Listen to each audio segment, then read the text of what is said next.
There is a moment, quiet, unremarkable, that happens in millions of kitchens every single morning across this planet. A hand reaches into a refrigerator. Fingers wrap around a cold, smooth oval. An egg. You crack it open. The yolk slides out. Pale yellow, almost white. It sits flat in the pan. It doesn't fight back. It doesn't hold its shape. It just surrenders. You eat it. You forget it before you're even done chewing. Now imagine a different morning, a different kitchen, a small house at the edge of a field somewhere in the middle of Russia or Kazakhstan or Ukraine. An old woman reaches not into a refrigerator, but into a nest of dry straw. She pulls out an egg that is still warm from the body of the hen that laid it 2 hours ago. She cracks it open. The yolk is a deep burning orange, almost red, the color of a setting sun. It stands up high in the pan, proud, almost defiant. The smell that rises from it is not the neutral, blank smell of the supermarket version. It smells like grass, like earth after rain, like something alive. That woman has been eating eggs like this her whole life. She is 83 years old. She has never had a prescription for a joint supplement. She has never purchased a vitamin D capsule. Her skin, though lined with age, is not gray and thin. It is still warm, still elastic. She does not know the word omega-3. She does not know what a carotenoid is, but her body knows. Her body has always known. Here is the question that nobody in the modern food industry wants you to ask. What happened to the egg? Not in a poetic sense, not philosophically, literally, chemically, biologically. What changed between that orange, sun-filled yolk and the pale, flat, forgettable thing sitting in your refrigerator right now? And why does that change matter more to your health and to your future than almost anything else you'll learn this year? Let's start at the very beginning of this story, not with a chicken, with sunlight. Plants absorb sunlight. They use it to build something called chlorophyll, the green pigment that makes leaves green. But hidden inside that chlorophyll are other molecules. Molecules called carotenoids.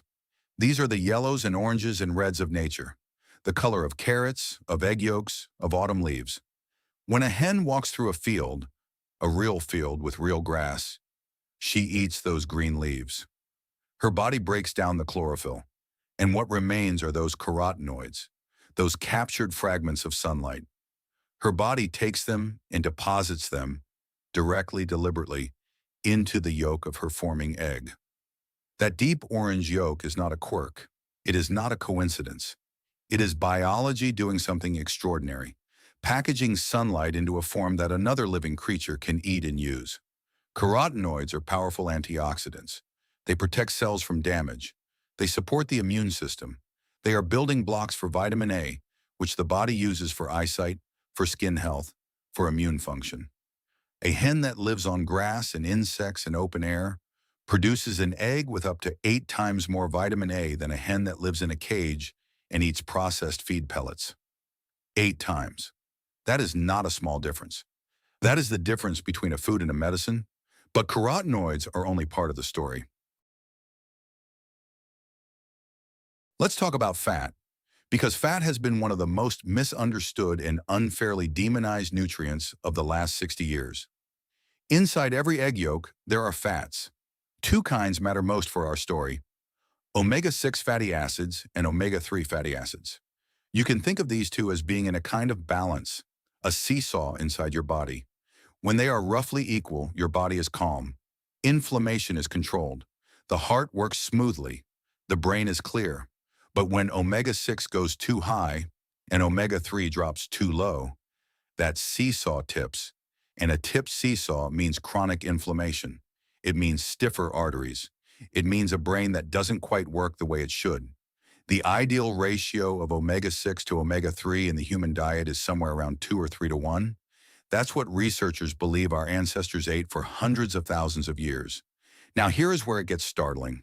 The egg from a hen kept in a cage, fed on processed grains, with no access to grass or insects. That egg has a ratio of omega-6 to omega-3 of nearly 19 to 1. 19 to 1. The egg from a hen that roams freely, eats grass and bugs and whatever she can scratch out of the earth. That egg has a ratio closer to 2 to 1. The difference is not between a good egg and a slightly better egg. The difference is between a food that quietly tips the body toward inflammation every single morning and a food that quietly supports it. Old village women in Russia and Kazakhstan didn't have laboratory equipment to measure fatty acid ratios. They didn't write scientific papers. But they said eggs from hens on grass taste sweeter. They said the yolk from a field hen is different. They were right. They were more right than they knew. Now we need to talk about something that the food industry would very much prefer you did not think about too carefully. The modern commercial egg was not designed for your health. It was designed for efficiency. At the middle of the 20th century, agricultural scientists and business interests made a decision. They decided that the old way, hens roaming fields, eating grass and worms and scraps, was too slow, too unpredictable, too hard to control. A hen that spends her days wandering around a farmyard might lay an egg every day and a half. A hen kept in a small cage, under controlled lighting, fed a precisely calculated diet of grain, protein supplement, and synthetic vitamins. That hen can be made to lay more eggs, more predictably, more cheaply. The word that was used was efficiency. But efficiency for whom? The hen in the cage cannot move her wings. She cannot scratch the earth. She cannot feel sunlight on her feathers. She cannot eat a blade of grass.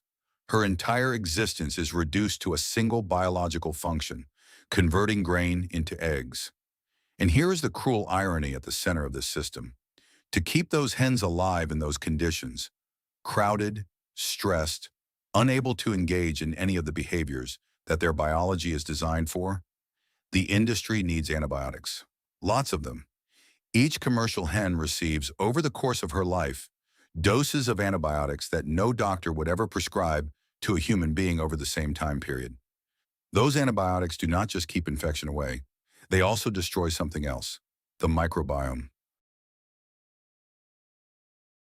The microbiome.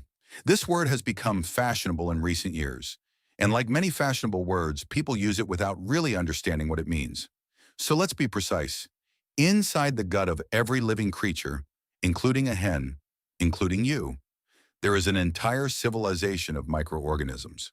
Bacteria, fungi, tiny living things so small you could fit thousands of them on the period at the end of this sentence.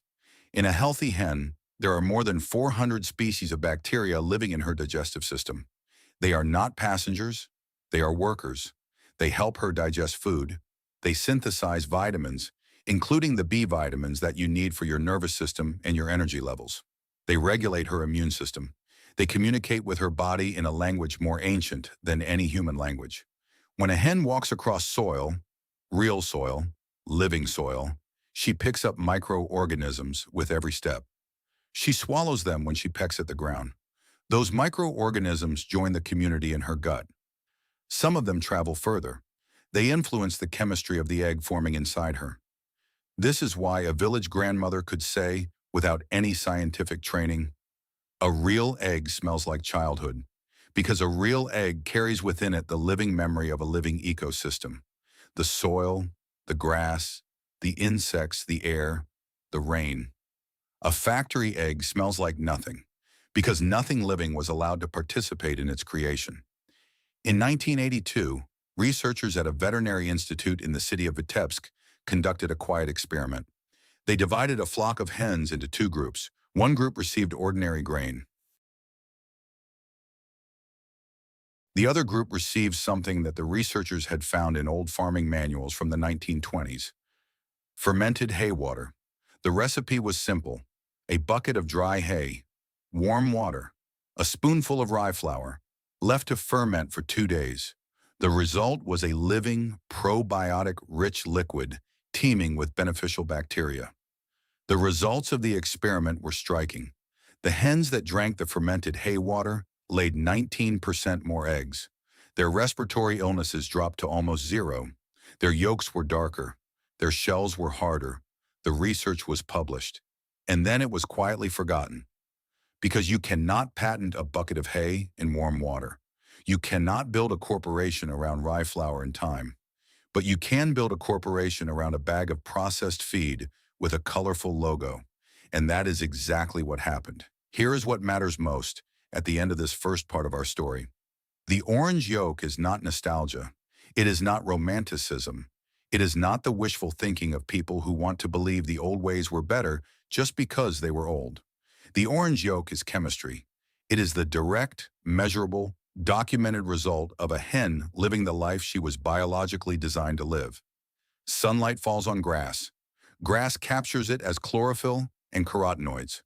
Hen eats grass. Hen transforms sunlight into egg. You eat egg. Sunlight becomes you. That is not poetry. That is biology. The question that is now sitting in your chest, the question that perhaps arrived the moment you compared the two kitchens at the beginning of this story, is a real question. It deserves a real answer. How did we lose this? And is it possible to find it again? That is exactly what we are going to explore in what comes next. There is a war happening right now. You cannot see it. You cannot hear it. You will never read about it on the front page of a newspaper or watch a report about it on the evening news. But it is happening.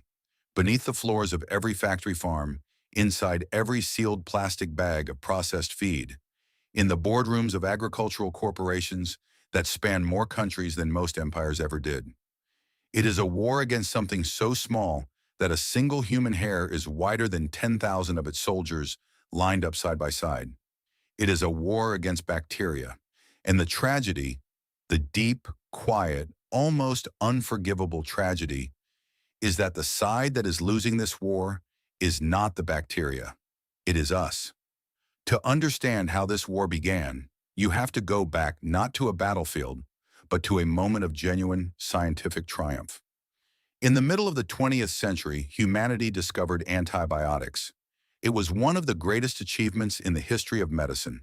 Diseases that had killed millions for thousands of years could suddenly be stopped. Infections that once meant certain death could be cleared in days. It seemed in those first shining decades that we had finally beaten one of nature's oldest weapons. And then, as humans so often do with powerful tools, we got carried away. We began using antibiotics not just to save sick people. We began giving them to healthy animals. Not because those animals were ill, not because they were in danger, but because somewhere along the way, agricultural scientists discovered something interesting. Animals given low doses of antibiotics every day grew faster. They converted food into body weight more efficiently. They were, in the language of industry, more productive. The temptation was too great to resist. Today, the amount of antibiotics used in agriculture across the world is greater than the amount used in all of human medicine combined. In some countries, the gap is not small. Agricultural antibiotic use is 4, 5, even 6 times larger than medical use. Every single day, on farms across the world, billions of animals receive antibiotics in their food and their water. Not because they are sick, because it makes them grow, because it makes them cheap, because it makes the numbers on a spreadsheet look good. And every single day, something else happens that the spreadsheet does not measure. The microbiome dies. Let's go back to that civilization of bacteria living inside a hen. We said there were more than 400 species, 400 different kinds of living organisms, each one playing a role, each one connected to the others in a web of relationships so complex that scientists are still mapping it decades into their research. When a hen receives antibiotics, not just once, but day after day, week after week, those antibiotics do not discriminate. They are not surgeons with precise tools. They are more like fire. They burn through the microbiome the way a wildfire moves through a dry forest. Some bacteria die, others weaken. The delicate balance of species, that 400-piece symphony, falls into chaos. The ones that survive are often the ones that were always slightly dangerous. They simply had nowhere to grow when the beneficial bacteria were keeping them in check. Now suddenly the competition is gone. This is how you create a sick hen that looks healthy. She is producing eggs. The numbers say everything is fine. But inside her body, the ancient partnership between animal and microorganism, a partnership that evolved over hundreds of millions of years, has been severed, and the egg she produces carries the evidence of that severing. Not in a way that shows up visually, not in a way you can smell or taste in any obvious sense, but in the numbers, in the chemistry, in the missing vitamins, the collapsed ratios, the absent micronutrients. The egg is there, but what made it a living food is gone. Now here is where the story becomes personal, because this is not only about hens. The food you eat shapes the bacteria living inside your gut. Every meal is a vote for one community of microorganisms over another. A diet rich in processed industrial food, including the pale, flat eggs we discussed in part 1, gradually reshapes your own inner civilization. Certain species of bacteria are associated with calm, steady immune function. Others are associated with chronic inflammation. Some help regulate mood, because the gut and the brain are connected by a highway of nerves so extensive that scientists have started calling the gut a second brain. When researchers in the 1970s and 80s, before this subject became fashionable, looked at the microbiomes of people living in rural communities and compared them to people living in industrial cities, they found striking differences, not just in the number of bacterial species, in the kinds of diseases each group tended to develop. The rural populations, eating food grown close to living soil, had lower rates of certain inflammatory conditions. Their bodies appeared, on a cellular level, to be in a different relationship with the invisible world around them. They were not healthier by accident. They were healthier because the food chain connecting them to the earth was still intact. That chain in most of the modern world is now broken. Let's talk about soil. Specifically, let's talk about what soil actually is, because most people in cities have never had to think about this. And the answer is genuinely astonishing. A single teaspoon of healthy living soil contains more microorganisms than there are human beings on the surface of this planet. More than 8 billion living entities in a space you could balance on your fingertip. These organisms, bacteria, fungi, microscopic animals called nematodes, are not random. They form a community. They communicate with each other through chemical signals. They form partnerships with plant roots. They break down organic material and release minerals in forms that plants can absorb. They create the physical structure of soil, the tiny tunnels and channels that allow water to flow through and air to penetrate.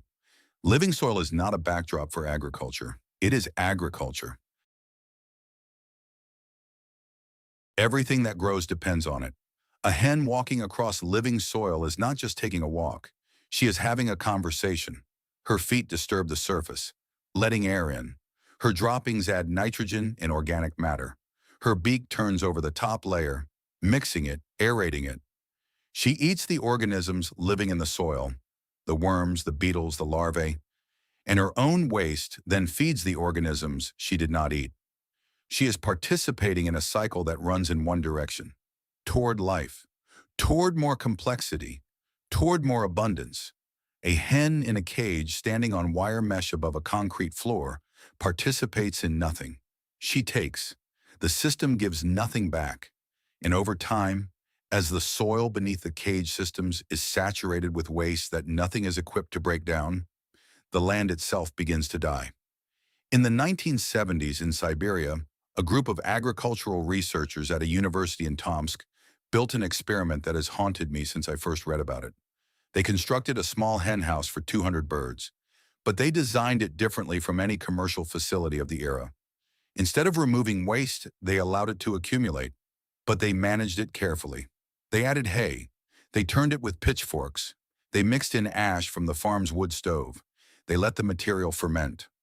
What happened beneath the feet of those hens was remarkable. The fermenting material began to generate heat. Not a little heat. Enough heat that the temperature inside the bedding reached 40 degrees, as warm as the inside of a living body. The hen house in the depths of a Siberian winter required no external heating. The hens kept themselves warm by living above a biological furnace of their own creation. The hens did not get sick that winter. Not one respiratory illness, which in a Siberian winter was nearly unheard of in commercial farming. The eggs they produced were dense, with shells so hard that the researchers joked you needed to mean it when you cracked them. The experiment ended not because it failed. It ended because the processed feed industry arrived with its colorful bags and its marketing.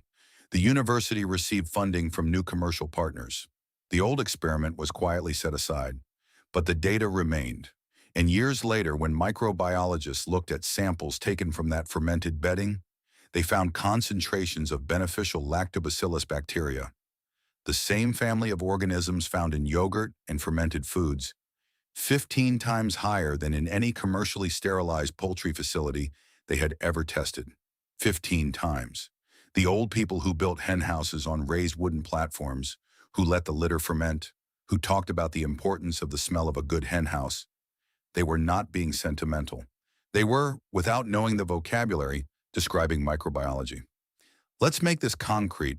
Let's talk about what these invisible differences in the food chain actually mean for a human body eating the results. A person who eats 2 eggs every morning is making a daily choice, whether they know it or not. If those eggs come from hens living on pasture, eating grass and insects and scratching living soil, then every morning that person is receiving 2 to 3 times more vitamin E than they would from a factory egg. 3 to 4 times more vitamin D, built directly from sunlight that passed through grass into yolk. 3 times more lecithin, a compound that supports the health of blood vessels in the liver, and a ratio of beneficial to inflammatory fats that keeps the body's internal balance steady. Over weeks, those differences compound. Over months, they are significant.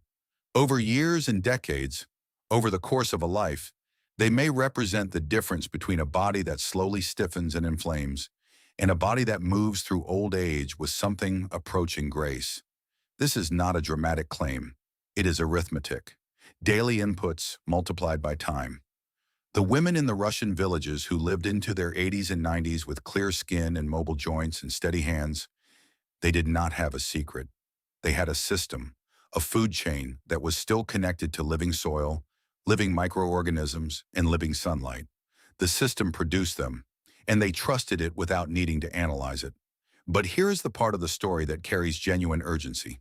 The old breeds of hen that evolved within that system, birds like the Zagorskoye lososevi, the Kuchinskoye yubileinaya, the Russian white, are disappearing. Not because they are inferior birds, not because they produce worse eggs. They are disappearing because they do not fit into the industrial model. These birds were shaped by centuries of living in farmyards. They are cold-resistant, surviving temperatures of -25 without supplemental heating. They are resourceful, finding a large portion of their own food in the form of insects, worms, seeds, and plant material. They are alert, watching the sky for hawks, organizing themselves into social groups, behaving in short like animals rather than like machines. The industrial system needs a different kind of hen, a hen that cannot function without the feed bag, a hen that becomes sick within days if the antibiotic supplements stop, a hen that has been so thoroughly removed from any living ecosystem that she is entirely dependent on the decisions of a corporation for her survival. Dependency is the product. The egg is almost incidental. When you buy a factory egg, you are not simply purchasing nutrition. You are purchasing the endpoint of a system designed to make you and the hen and the soil and the farmer, all of you, permanently dependent on a supply chain you will never see and never control. And yet there is something persistent about life, something stubborn and patient and quietly revolutionary. In small plots behind houses in Kazakhstan, and in kitchen gardens in Siberia, and in farmyards that survived the industrialization wave because they were too small and too remote for the corporations to bother with, the old system still works. The living bedding still generates heat in January. The old breeds still find their own food. The orange yolk still appears in the pan every morning. The knowledge is not entirely gone. It lives in the hands of old women who never wrote it down because they never imagined it needed to be written. It was simply what you did, what your mother did, what her mother did going back further than anyone could remember. And it lives now in a different form, in the slowly accumulating scientific literature that keeps rediscovering, in the language of measurements and peer review, what those old women already knew. The bacteria in living soil are exactly as important as they seem to be. The orange yolk is exactly as different as it looks. The hen walking through grass is doing something that no factory process has ever successfully replicated. We began this story with 2 kitchens and 2 eggs. By now you understand that those 2 eggs are not 2 versions of the same thing. They are the outputs of 2 entirely different relationships. 2 different ways that a human being can stand in relation to the living world. One relationship is built on control, on separation, on the belief that nature is a problem to be solved, that unpredictability is an enemy, that efficiency measured in output per square meter of floor space is the highest value. The other relationship is built on participation, on the understanding that the hen, the soil, the grass, the microorganism, the rain, and the person eating the egg are not separate actors in an economic transaction. They are parts of a single living system. And that system, when you work with it rather than against it, does something that no factory in the history of the world has ever managed. It gives more than it takes. In the next part of this story, we are going to do something practical.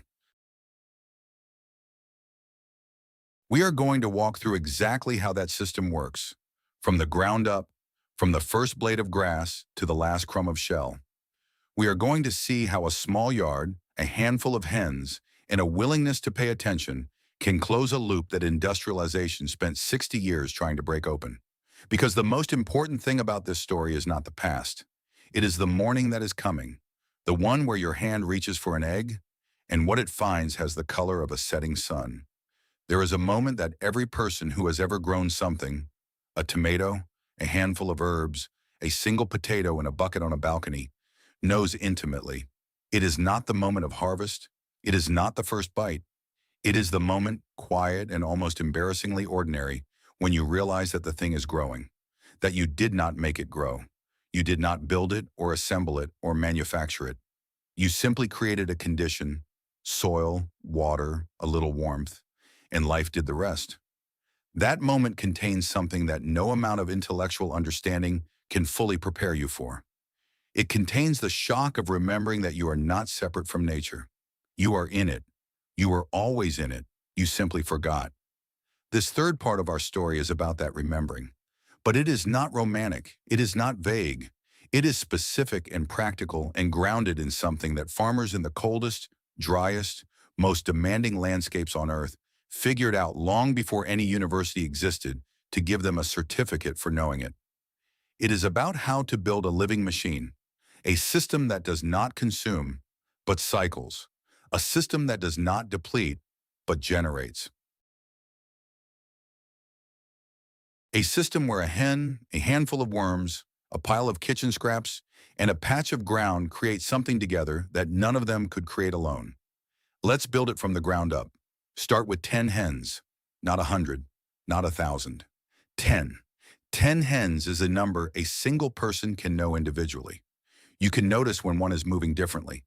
You can see when another's comb has changed color. You can understand the social order, which hen leads, which follows, which one always finds the best scratch of ground first, and which one is always last to the water.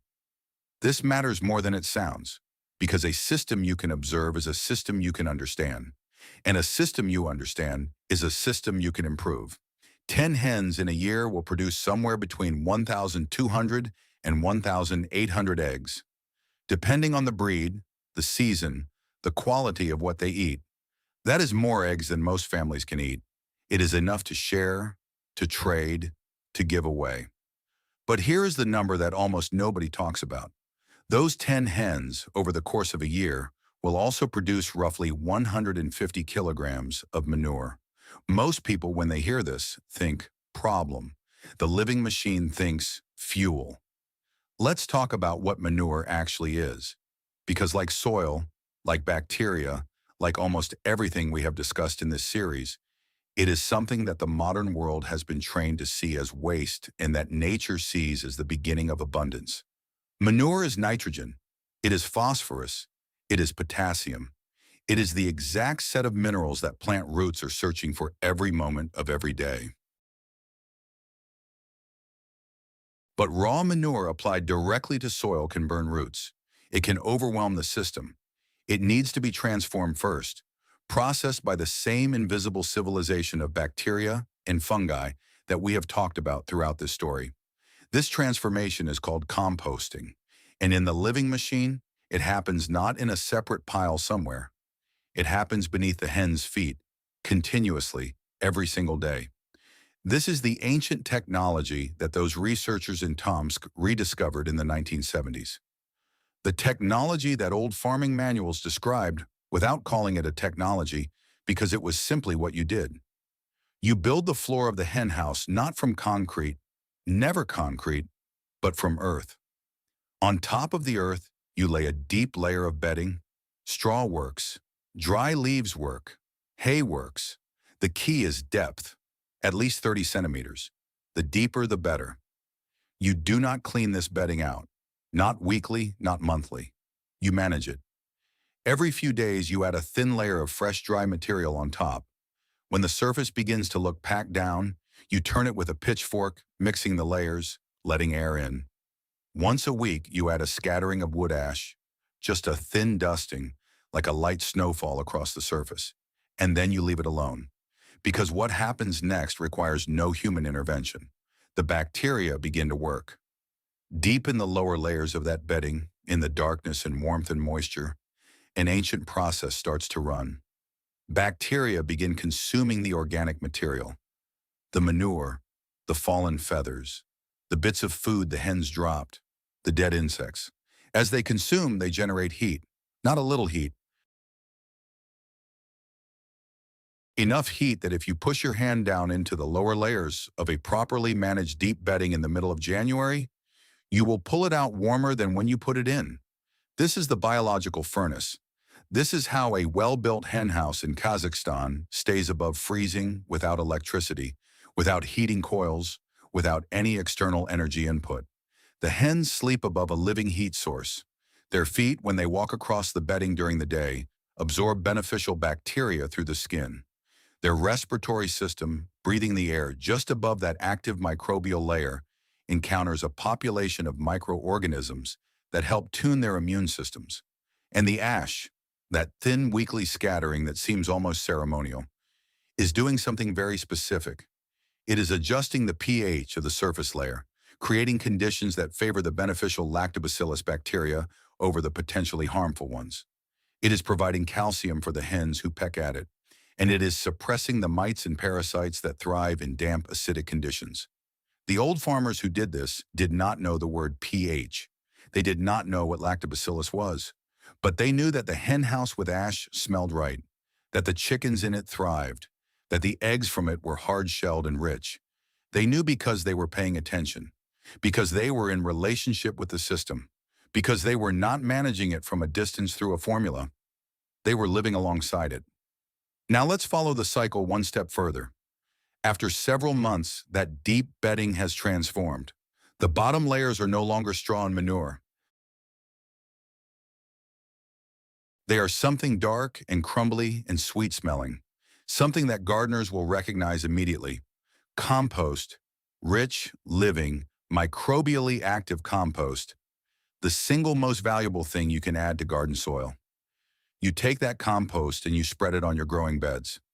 In the soil of those beds, it wakes up even further, meeting new populations of bacteria and fungi, integrating into the existing community of microorganisms, releasing its stored minerals slowly and steadily as plants need them. Plants grow, strong plants with dense cell walls and high mineral content, because they were fed by a living soil rather than a synthetic fertilizer that delivers minerals in a single chemical spike and then leaves the soil emptier than before. Those strong plants produce food, leaves, seeds, roots. Some of that food goes to your kitchen. Some of it, the outer leaves, the stems, the parts too tough or too small for the table, goes back to the hens. The hens eat it. They digest it. They add their own transformation to it. And what comes out becomes the bedding that becomes the compost that feeds the plants. Nothing leaves the system. Nothing is wasted. Every material that enters this cycle is used, transformed, and returned, more enriched each time it passes through. This is what the Tomsk researchers called a living machine. This is what village farmers across the former Soviet Union built and maintained for generations, without ever hearing that phrase. They just called it the yard. But the living machine has another component that most people overlook. One that sits in a bin in a corner and does more work, pound for pound, than anything else in the system. Worms, specifically composting worms, the kind that thrive in organic material and turn it into something gardeners call black gold.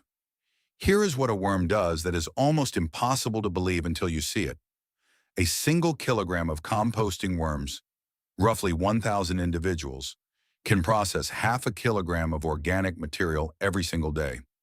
They eat kitchen scraps, vegetable peels, coffee grounds, crushed eggshells, small pieces of bread. They eat dead leaves and cardboard. They eat almost anything that was once alive. And what comes out the other end is worm castings, a material so concentrated in beneficial bacteria, so rich in slow-release minerals, so perfectly structured for plant roots to absorb, that researchers who have tested it against commercial fertilizers consistently find it outperforms everything the chemical industry has produced. But worms are not just compost machines. In the living machine, they serve a second purpose. They are food. A handful of composting worms added to a hen's daily routine provides protein so complete and so bioavailable that it reduces the hen's need for supplemental grain dramatically. The same worms that are consuming your kitchen scraps and producing your garden fertilizer are also producing the protein that goes into the morning egg. In the living machine, kitchen scraps become worm food. Worm food becomes worms. Worms become eggs. Eggshells go back to the worm bin as calcium, and the cycle turns. Now let's talk about the larvae, because this is the part that makes some people uncomfortable at first. And then, when they understand it, makes them realize how much of the complexity of nature they have simply never been shown. The black soldier fly is an insect that, in most parts of the world, is considered a pest, something to be eliminated. In the living machine, it is an engineer, a container of kitchen waste, vegetable scraps, fruit peels, leftover cooked food, left in a warm, shaded spot will within days attract black soldier fly females to lay eggs. Those eggs hatch into larvae. Those larvae are extraordinary creatures. In 2 weeks, a colony of these larvae can consume an amount of organic waste equal to their own body weight every day. They break down material that worms cannot handle: meat scraps, dairy, citrus. They are, in short, the part of the decomposition system that handles what everything else cannot. And when they are fat and ready to pupate, something interesting happens. They instinctively crawl upward and outward, searching for dry ground to transform. If you position your larva container correctly, with a slight slope leading to a collection bucket, they crawl out and fall in. Directly beneath the opening of that bucket, you place the hens. The hens lose their minds. There is no other way to describe it. They treat these larvae the way people treat the best meal they have ever eaten. And they are right to do so. The nutritional profile of black soldier fly larvae includes more calcium than almost any other naturally occurring food source a hen can eat. More calcium means stronger eggshells. It means less risk of the bone thinning that affects laying hens fed only grain. Kitchen scraps become larvae. Larvae become eggs. Eggs become breakfast. And the scraps from breakfast begin the cycle again. There is one more element of the living machine that we have not yet discussed, one that connects everything we have covered in this series into a single unified picture: water. Specifically, the way water moves through a living system versus the way it moves through a dead one. In healthy soil, soil rich in organic matter and alive with microbial activity, water does not run off the surface. It soaks in. The tiny tunnels made by worms and fungi and the roots of previous plants allow water to penetrate deep, where it is stored for weeks during dry periods. A field with living soil can survive a drought that would destroy a field treated with synthetic fertilizers, because the living soil holds water the way a sponge holds water. But when soil is depleted, when the microbiome has been killed by chemicals, when the organic matter has been used up without being replaced, When nothing living is building the structure from below, water runs across the surface, carrying topsoil with it, and the field becomes a little more desert with every rain. The living machine solves this silently and automatically. The compost from the hen house, spread on the garden beds, rebuilds the soil structure. The plant roots, growing deeper in healthier soil, add more channels. The worms create tunnels. The fungi weave their networks. Year by year, the soil on the living machine property holds more water than it did the year before, grows more food, supports more hens, produces more compost. The system does not slowly exhaust itself, the way industrial agriculture slowly exhausts the land it depends on. It slowly builds. There is an ancient saying, found in variations across Russian, Kazakh, and Ukrainian farming culture, that translates roughly as, feed the earth and the earth will feed you. For most of human history, this was not a philosophical statement. It was a practical instruction passed from parent to child, the way you might pass on a recipe or a skill. Feed the earth. Add to it more than you take. Keep the cycle turning. The people who understood this, who built their hen houses on deep litter, who kept their worm bins and their compost piles, who let their hens walk the garden beds after harvest, were not living in poverty. They were not, as the industrial narrative sometimes implies, simply too uneducated to know that there was a better way. They were living in a kind of richness that the industrial system has never been able to replicate and has never stopped being afraid of. Because a person whose food comes from a living system they understand and participate in is a person who does not need to be sold anything. And that, more than any scientific study, more than any nutritional comparison between orange yolks and pale ones, is the deepest reason why the living machine was replaced with the factory. Not because the factory worked better, because the factory was profitable.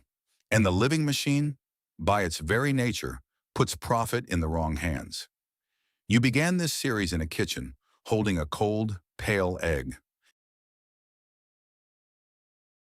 You have traveled across these three parts, through the chemistry of sunlight in a yolk, through the invisible war against the microbiome, and now here, to the practical, achievable, ancient, and new idea of the living machine. The orange yolk is not a memory. It is not something that exists only in the past. It exists wherever the chain from sun to grass to hen to egg has not been broken, and that chain can be rebuilt. In a backyard, on a balcony with a worm bin and a single grow light, in a community garden plot, in a farmyard that has been sitting empty, waiting for someone to remember what it was for. The knowledge is still here. It survived because it is true, because it works, because life, given half a chance, insists on the cycle. All you have to do is begin. Part 4, The People Who Remembered. There is a woman named Galina. She is 61 years old.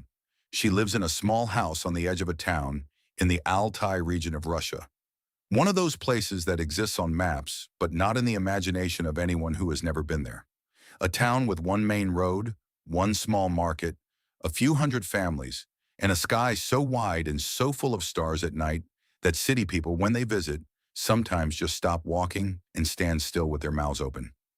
Galina is not a scientist. She did not study agriculture at a university. She worked for most of her adult life as a bookkeeper for a regional construction company. Spreadsheets, invoices, the patient management of other people's numbers. 8 years ago, her doctor told her that her blood pressure was too high, her joints were inflamed, and her energy levels were consistent with someone 20 years older than she was. He gave her a list of medications.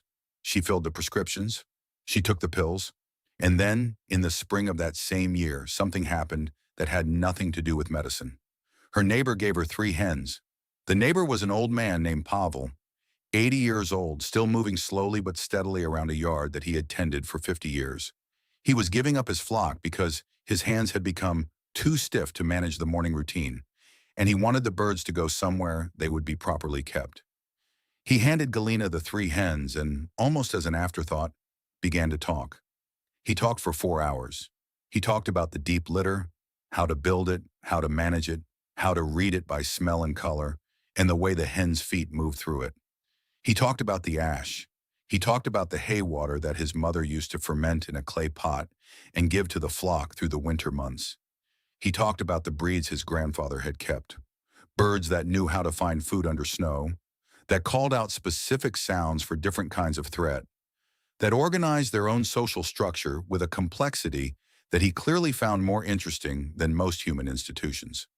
He talked the way people talk when they are passing on something they know is about to be lost, with urgency dressed up as casualness, with precision wrapped in the language of simple memory.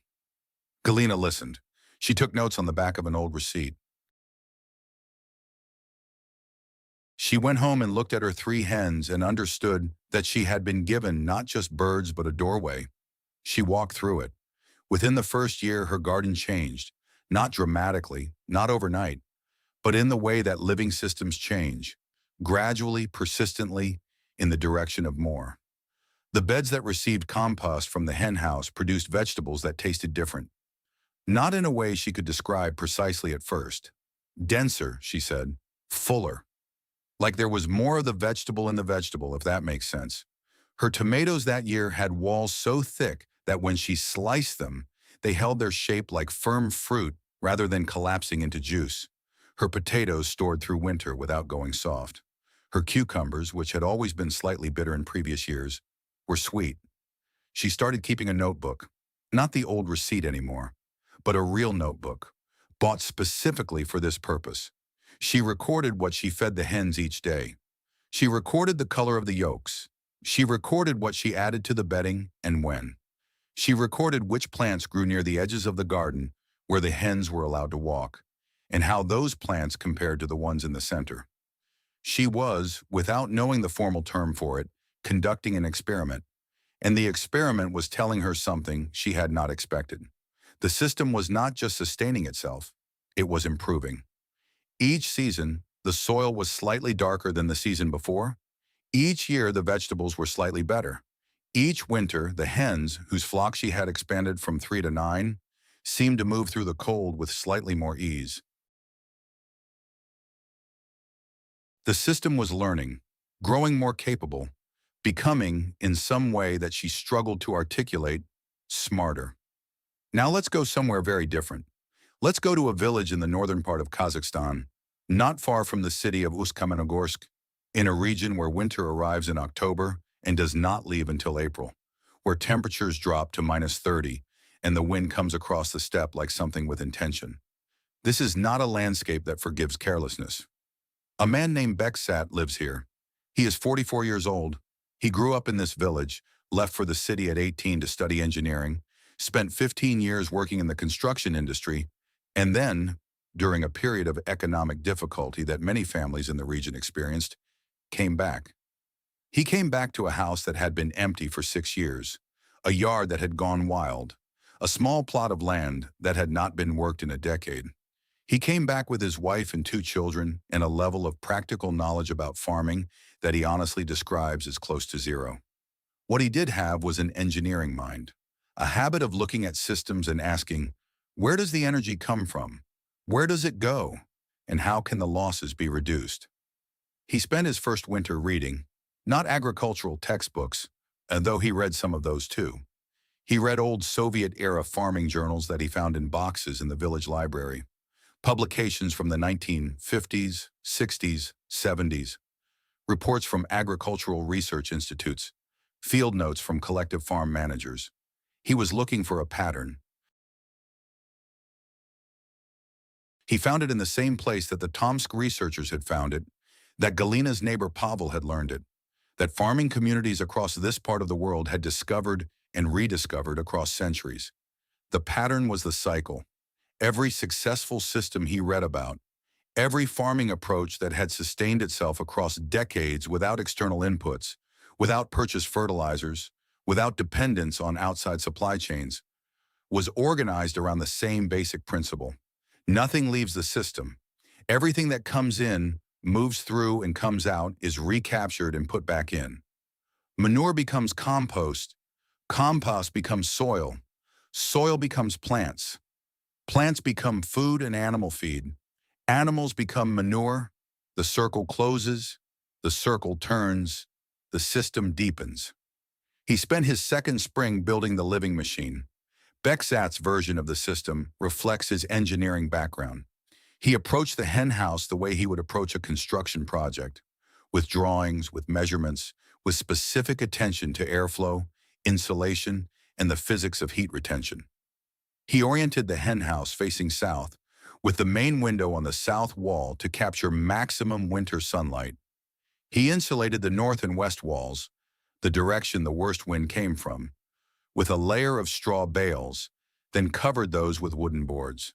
He built the floor with a slight slope toward a central channel, so that liquid from the deep litter could drain slowly rather than pooling. He calculated the volume of the deep litter system based on the number of hens and the average temperature of a Kazakh winter, working backward from the heat output that fermentation could be expected to generate. He added a simple thermometer buried in the lower layer of the bedding so he could monitor the fermentation temperature without disturbing the system. His first winter, the deep litter maintained a temperature of 38 degrees in its lower layer throughout January and February, the coldest months. The henhouse itself, without any external heating, stayed above zero even when the outside temperature reached -28. His hens did not get sick that winter. He noted this in his engineering log with the same precision he would have used for a construction report. 0 respiratory incidents, 0 mortality. Egg production maintained at 92% of expected output throughout cold months. He shared his notes on a local community forum. He was not looking for recognition. He was, in the way of engineers, simply reporting data. The response surprised him. People wrote from neighboring villages, from the city, from regions he had never heard of. Some of them had tried similar things and had questions. Some of them had never tried and wanted to know where to start. Some of them were old and recognized what he was describing and wrote long messages about what their parents had done, what their grandparents had done, information they had not shared with anyone for decades because no one had seemed interested. He found himself at the center of something he had not intended to create, a community of people who were remembering. This is the part of the story that matters most, because Galina and Beksat are not unusual. They are not exceptional people who achieve something that ordinary people cannot achieve.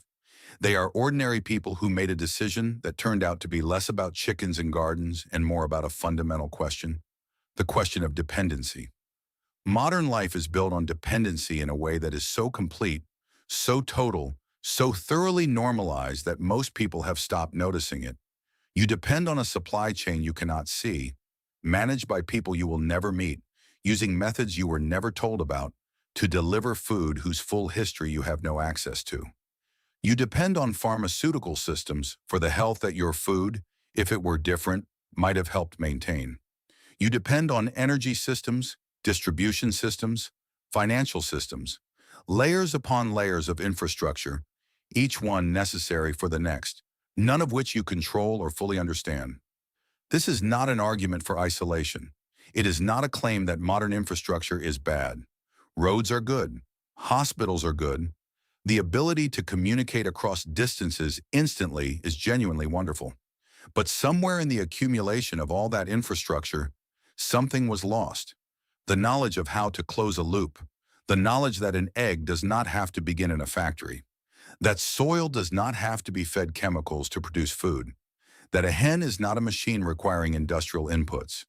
She is a biological system that, given the chance to participate in a living cycle, will generate more than she consumes. The people who are remembering this are not going backward. They are not rejecting modernity. They are adding something to modernity that modernity forgot to include: the loop. Let's talk about what happens to a family over time that closes the loop. The first year is the hardest. The system is new. The soil is not yet transformed. The compost is not yet deep. The hens are not yet fully integrated into the garden cycle. There are mistakes, things fed to the hens that it turns out they should not eat, bedding managed incorrectly, plants placed in the wrong relationship to the chicken yard. But the system is forgiving in a way that industrial agriculture is not. It does not punish mistakes with catastrophic failure. It simply continues, more slowly, less efficiently, while you learn. By the third year, something shifts. The soil in the garden has become noticeably darker. The vegetable yields have increased, not because of any purchased input, but because the living community in the soil has been rebuilding itself season by season. The hens are producing eggs with yolks that are visibly more orange than they were in the first year, because the garden is now producing more green material for them to eat, and more insects have returned to the now living soil. The family's grocery bill has decreased, not dramatically but measurably. The eggs they no longer need to purchase, some of the vegetables, the herbs, the medicinal plants growing along the edge of the garden that nobody planted deliberately, but that arrived on their own once the soil was ready for them. By the fifth year, something else has happened that nobody predicted, and that is difficult to measure, but impossible to miss. The family has become more calm, not because their lives have become easier, they have in some ways become more demanding. A living system requires daily attention. You cannot simply set it and forget it, but there is something about daily contact with a living system that does something to the nervous system. Something about knowing where your food comes from. Something about the rhythm of morning and evening routines structured around living things rather than screens. The psychologists who study this call it nature connectedness. The researchers who measure it find it correlates with lower anxiety, lower rates of depression, stronger immune function, better sleep. The old farmers who built these systems would have said, of course a person is calmer when they are part of something living. What did you expect? One more story. In the city, not a village, not a rural property, but an actual city, a woman named Tatiana lives in an apartment on the fourth floor of a building in a mid-sized Siberian city. She has no yard. She has a balcony that is 2 meters wide and 4 meters long. On that balcony, she has 2 worm bins, a small propagation tray with seedlings under a grow light, a vertical planter built from repurposed crates that grows herbs, small tomatoes, and leafy greens for 9 months of the year. She does not have hens. Her city does not permit it. But she has closed the loop as far as her circumstances allow. Her kitchen scraps go into the worm bins. The worm castings feed her balcony garden. The herbs and greens go to her kitchen and to a neighbor who gives her, in exchange, eggs from the neighbor's rural relatives. Proper orange yolked eggs that arrive once a month in a cloth bag. Tatiana is not farming. She is participating. She has found the edges of the cycle that her life allows her to reach, and she has connected them. She told a story once, in an online community she is part of, about something that happened in her second year of keeping the worm bins. She had been having a particularly difficult winter. Long work hours, little daylight, the specific exhaustion that Siberian cities produce in the months when the sun rises at 10 in the morning and sets at 3 in the afternoon. One evening she came home, dropped her coat on the floor, and went to check the worm bins the way she always did, automatically without thinking. The bins were producing so much finished casting that they needed to be harvested. She sat down on the balcony floor, which she was aware, in a distant way, was quite cold, and began scooping the dark, crumbly material into a container with her hands. She said, "I don't know how long I sat there. I wasn't thinking about anything. I was just present, just there, with the smell of earth in a closed city, with something alive and working in my hands." She said, "I realized I hadn't felt like that in months." This is where the science of the orange yolk leads if you follow it far enough. Not to a revolution, not to a dramatic abandonment of the modern world, to a balcony on a winter evening, to a notebook full of observations, to an old man talking for 4 hours because he needs someone to receive what he knows, to an engineer reading journals from 50 years ago and finding patterns that still hold, to the quiet, persistent, unkillable fact that the cycle still works, that the bacteria are still in the soil, waiting, that the deep litter still generates heat, that the orange yolk still appears when the hen is given grass and light and living ground beneath her feet, that the knowledge, all of it, from the ash in the bedding to the fermented hay water, from the worm bin on the balcony to the 20 square meters of pasture behind the house, survived. It survived because it is true, and truth, like a seed in cold ground, simply waits.